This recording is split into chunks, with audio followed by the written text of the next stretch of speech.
अस्सलामुअलैकुम मोहतरम नाजरीन दोस्तों, हज कमेटी ऑफ इंडिया ने 2025 में हज पर जाने वाले चयनित यात्रियों के लिए पहली किस्त जमा करवाने की आखिरी तारीख और पहली किस्त जमा करवाने से पहले ज़रूरी दस्तावेज़ों को जमा करवाने की तिथि में बदलाव कर दिया है। बहुत ही बड़ी लेटेस्ट अपडेट सामने आ रही है। इसे जानने के लिए वीडियो में बने रहिए।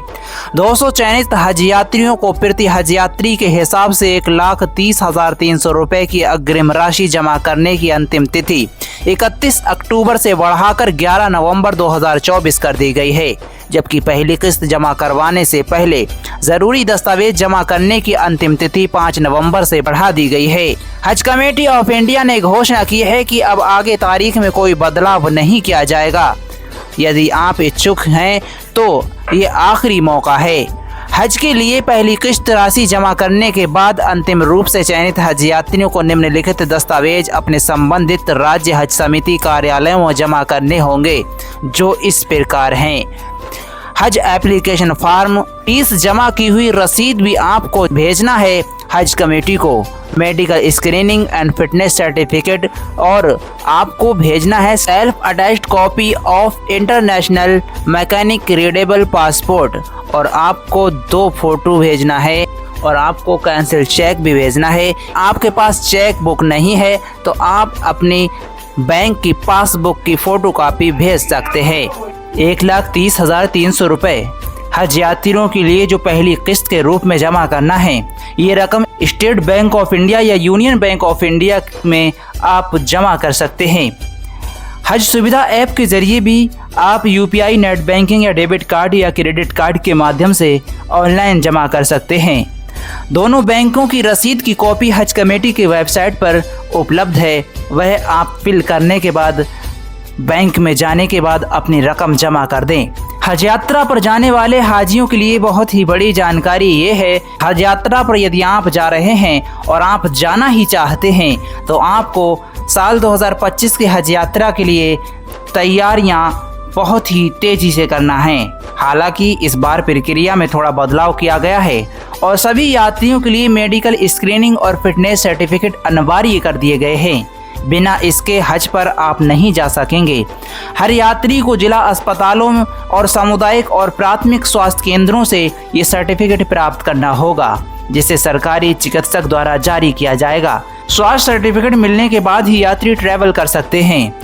तो दोस्तों, आपको ये भी ध्यान रखना है, आपको ये सर्टिफिकेट और डॉक्यूमेंट्स जमा करने की लास्ट डेट से पहले आप ये काम ज़रूर कर लें। चिकित्सा अधीक्षकों और प्रभारी चिकित्सा अधिकारियों को निर्देशित किया गया है कि हज यात्रियों की जांच के दौरान पूरी सावधानी बरती जाए। इस कदम का उद्देश्य यात्रियों की सुरक्षा और सुविधा को सुनिश्चित करना है, ताकि वे लंबी और कठिन हज यात्रा के लिए पूरी तरह से शारीरिक रूप से सक्षम हों।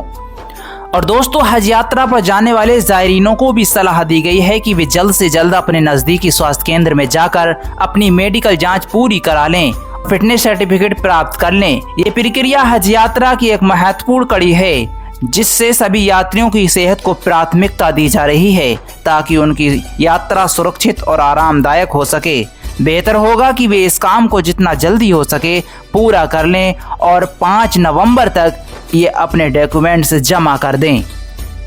दोस्तों, पिछला सेंट्रल हज कमेटी ने हज आवेदकों से खर्च की पहली किस्त मांगने में जितनी जल्दबाजी दिखाई है, उसको देखते हुए कुछ लोग कह रहे हैं हज कमेटी ऑफ इंडिया ने हमारा बकाया पैसा वापस नहीं दिया है। किन लोगों का बकाया पैसा है हज कमेटी ऑफ इंडिया के पास, जानने के लिए आप पूरा वीडियो देखिए। दोस्तों, जानकारी के मुताबिक सऊदी अरब के मक्का और मदीना में भारत की कई रूबात यानी धर्मशालाएं मौजूद हैं। तत्कालीन नवाब और निज़ामों ने अपने क्षेत्र की जनता को हज के दौरान सुविधाएं मुहैया कराने के लिहाज से इनका निर्माण कराया था। हाजियों को इनमें निःशुल्क ठहरने की अनुमति होती है, जिससे उन्हें हज खर्च में बचत मिल जाती है। जानकारी के मुताबिक हज आवेदन प्रक्रिया पूरी होते समय हाजियों से खर्च की पूरी राशि जमा करवा ली जाती है, जबकि रूबात में ठहरने वाले हाजियों की प्रक्रिया बाद में पूरी की जाती है। हज कमेटी ऑफ इंडिया रूबात पर खर्च होने वाली बाद में ऐसे हाजियों को लौटाती है रकम जो लोग उसमें ठहरते हैं। सऊदी अरब में मौजूद भोपाल नवाब द्वारा निर्मित रूबात में करीब 200 हाजियों के ठहरने की जगह है। इनमें भोपाल, रायसेन और सीहोर जिले के हाजी शामिल होते हैं। पिछले वर्ष इन जिलों के करीब 200 हाजियों को 1,35,000 रुपए प्रति हाजी के लिहाज से करीब 2,70,00,000 रुपए हज कमेटी के पास जमा है, ऐसा मीडिया रिपोर्ट्स के अनुसार जानकारी सामने आ रही है। दोस्तों, मक्का मदीना में भोपाल नवाबों की बनाई गई रूबात के अलावा हैदराबाद निज़ाम की रूबात भी हैं और वहां पर 3 रूबात बनवाई हुई हैं। इसके साथ ही बोहरा समाज, आरकोट और अंजुमन की रूबात भी यहाँ पर मौजूद हैं, जिनमें करीब 5,000 लोगों के मुफ्त ठहरने की गुंजाइश रखी गई है। दोस्तों, हज 2024 में शामिल हाजियों को सेंट्रल हज कमेटी ने अब तक रूबात की राशि नहीं लौटाई है। अगले साल के हज के लिए पैसे की रकम जमा करवाना शुरू कर दिया है और ये चर्चाओं का विषय बन गया है। इसी को देखते हुए लोग कह रहे हैं कि हज कमेटी ऑफ इंडिया को हमारा बाकी पैसा वापस करना चाहिए। दोस्तों, कमेंट सेक्शन में लिखकर बताएं आप इस बारे में क्या कहना चाहते हैं।